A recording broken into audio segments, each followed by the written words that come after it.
Müasir dövrümüzdə texnologiyanın həddindən artıq sürətli inkişaf etməsi bizə dünyəvi mənfəətlər nöqteyi nəzərdən bəzi qazançlar təmin etməklə yanaşı, mənəvi baxımından bir çox zərbələr vurmuşdur.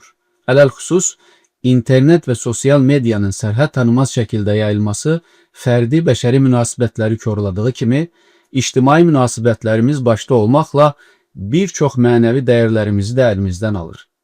Texnologiya bizim xidmətçimiz olmalı ikən, hardasa sahibimiz olmuşdur. Ekranların və internet aləminin bizə təqdim etdiyi ailə modeli həm real olmadığı kimi, həm də bizim ailə ənənəmizə uyğun gəlmir.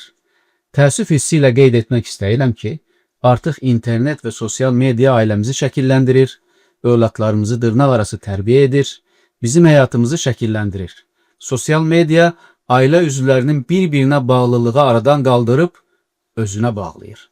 Həyatımızda nəyi sevəcəyimizi, nəyə sevinəcəyimizi internet müəyyənləşdirir.